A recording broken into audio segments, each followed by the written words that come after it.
입대입니다. BTS 군입대 발표라는 주제인데요. 그룹 방탄소년단이 팀의 맏형 진을 시작으로 순차적으로 입대하겠다라는 뜻을 밝혔어요. 네, 언론과 대중이 이 목소리에 지금 찬사를 보내고 있는 그런 상황이죠. 사실 지난 15일에 부산 아시아드 주경기장에서 이 방탄소년단 무료 콘서트가 그쵸. 펼쳐졌습니다. 그러니까 이 군 입대 전에 이 완전체로 활동한, 완전체로 무대에 선 마지막 모습이 됐던 거죠. 그리고 나서 이틀 후인 17일에 이 BTS의 맏형이죠. 진이 이 입영 연기 더 이상 하지 않고 군에 입대하겠다라는 취지로 목소리를 낸 겁니다. 그리고 다른 멤버들도 각자 계획에 따라서 순차적으로 병역을 이행할 예정이다. 이렇게 밝혔는데요. 일단 진이 지금 1992년생이에요. 그러니까 만으로 30살인 상황이죠. 2020년에 병역법이 한 차례 개정이 됐습니다. 이때 개정된 병역법을 보면 문체부 장관의 입영 연기 추천을 받아서 만 30세까지 입영을 연기할 수가 있습니다. 그러니까 진의 경우 입영을 연기할 수 있는 시점이 사실 얼마 남지 그쵸. 않았던 그런 상황이었죠. 뭐 입영 연기 자체를 철회를 한 거고요. 순차적으로 입대를 하겠다라고 한 것은 사실 다른 멤버들도 만 30세까지 활동을 할 것이 아니라 때가 되면 군대에 가겠다. 이렇게 해석할 수 있습니다. 그래서 지금 진 같은 경우 빠르면 올해 말, 늦어도 내년 초에는 입대가 가능하지 않을까 지금 이렇게 점쳐지고 있는 상황인데요. 또 소속사, 또 멤버 7명 모두가 2025년경에는 완전체로 활동하기를 희망한다. 이렇게 목소리를 내기도 했습니다. 뭐 지금 해외 외신들도 이렇게 전망을 하고는 있는데 사실 군입대라는 게 내가 가고 싶을 때 갈 수 있는 건 아니기 때문에 그쵸. 정확한 시점을 특정하기는 어렵습니다. 방탄소년단이 스스로 입대를 결정하면서 대체복무 적용 여부를 두고 이어졌던 논란은 급격히 좀 가라앉는 모양새인데요. 대중문화예술인에 대한 병역 특례 개정을 논의했던 정치권의 동력이 좀 떨어지게 될까요? 어떨까요?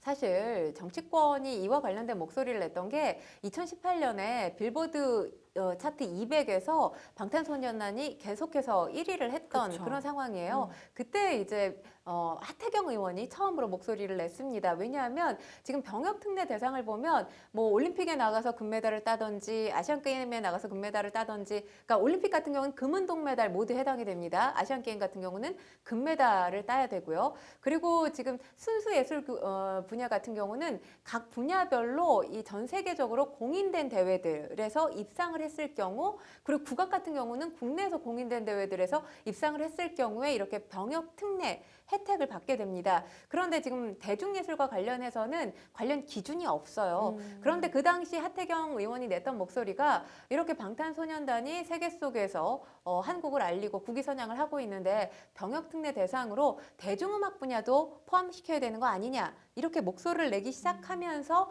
이제 논란이 되기 시작한 건데 중요한 게 찬성과 반대 지금 4년이 지난 상황인데도 찬성과 반대 양쪽의 입장이 팽팽하게 맞서고 있었던 그런 상황입니다. 일단 찬성하는 입장에서는 뭐 BTS 인기가 날로 고공행진하고 있잖아요. 사실 지금 절정인 상황에서 입대하겠다라고 발표를 한 것이나 다름이 없는데 또 한간에는 아직 절정이라고 얘기할 수 없다. 정점이 어디인지 모르는 그룹이기 때문에 BTS가 제대 이후에 또 그 정점, 절정을 맞을 수도 있다. 이런 또 긍정적인 전망을 내놓은 또 언론들도 있습니다.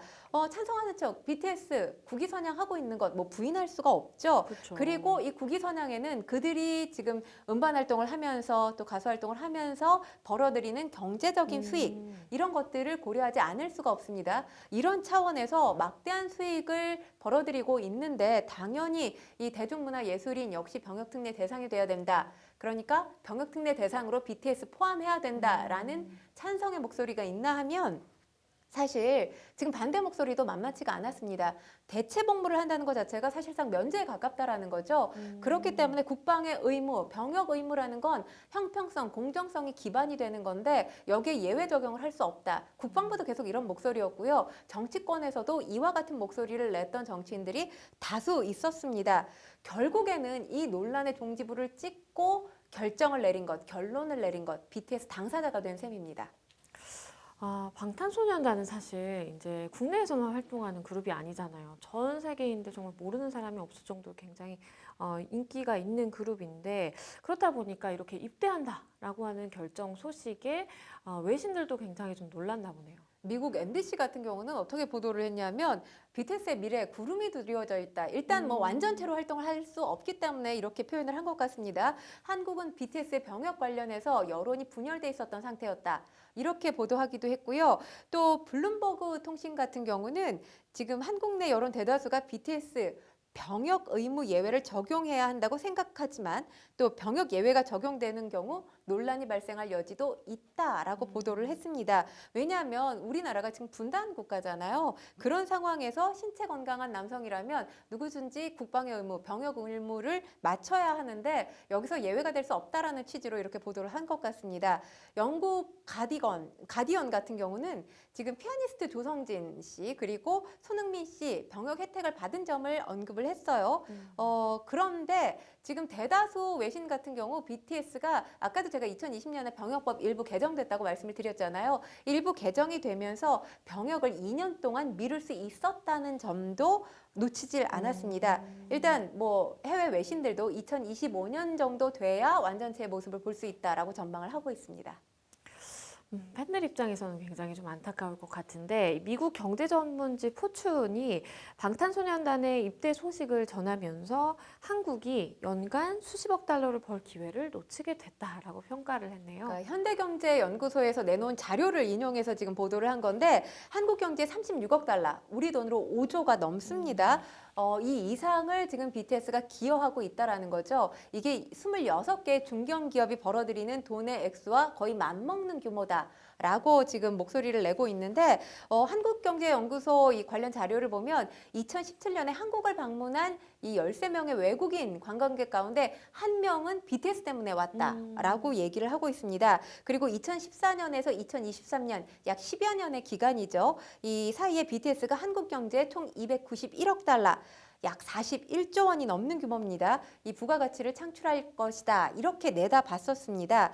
그러면서 지금 멤버들의 입대가 경제적인 손실을 초래할 거다. 이 지금 포춘에서 이렇게 전망을 했는데 사실 우리가 국익을 얘기할 때 항상 경제적인 관점, 그러니까 경제적으로 가치를 매깁니다. 얼마를 벌어들일 수 있는데 군에 가면 이걸 벌어들이지 못하잖아. 이런 취지로 목소리를 내거든요.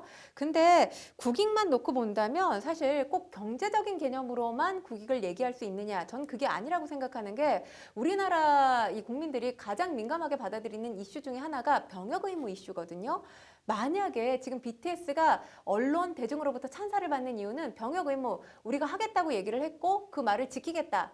실행하겠다라는 모습을 보이기 때문에 지금 찬사를 받고 있는 건데 병역 특례 대상이 됐다라고 한다면 그 반대 상황이 벌어질 가능성도 배제할 수가 없습니다. 그러니까 관련한 논란 때문에 여론이 분열돼 있는 걸 봉합했다라는 차원도 저는 국익에 해당이 된다고 생각을 하거든요. 그리고 어쨌든 지금 사실 인기 고공행진 중인 상황에서 군에 가겠다라는 목소리를 내는 게 굉장히 어려울 겁니다. 그런데도 불구하고 이렇게 어려운 결정을 했다는 것, 다시 얘기하면 뭐 노블리스 오블리주를 실천했다라고 볼 수 있거든요.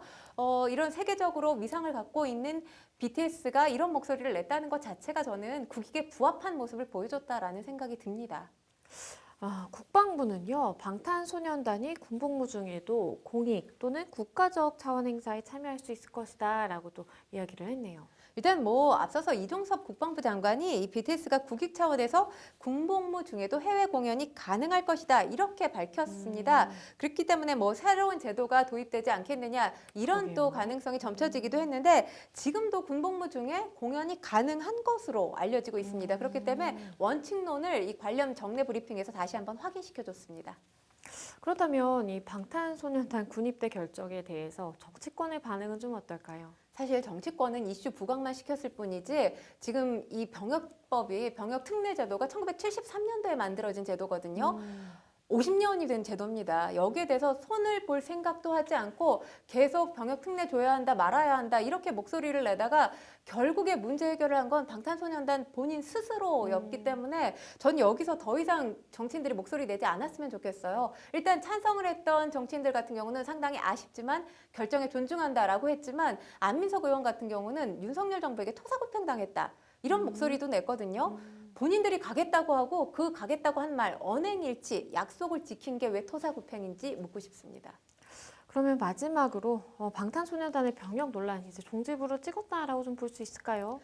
종지부 찍었죠. 그렇기 때문에 이제 뭐 소란스러운 여론 이제 걱정을 하지 않아도 됩니다. 그리고 네. 또 방탄소년단 정말 칭찬을 하고 싶은 게 최근에 관련해서 BTS 이 병역 특례 줘도 된다 긍정 여론이 60%를 넘었었어요. 하지만 소속사도 또 방탄소년단 멤버 어느 누구 하나도 이 여론에 기대지 않았다라는 건 정말 칭찬할 만하다라는 생각이 들고요. 군백기를 걱정하는 사람들이 있습니다. 군 복무 중에 공백기를 군백기라고 얘기를 하는데 사실 계속 개별 활동을 하면서 순차적으로 입대를 할 것이기 때문에 군백기 걱정할 필요 없고요. 그리고 아미의 이 BTS에 대한 충성도는 세계 어느 이 그쵸. 연예인들의 팬덤과 비교가 되지 않습니다. 잊혀지지 않을 거라고 저는 확신합니다. 그러게요. 멤버들이 순차적으로 입대를 하더라도 사실은 또 개별 활동을 하면 이렇게 존재감이 계속 남아있는 거니까요. 아미들의 좀 걱정이 누그러졌으면 하는 바람입니다.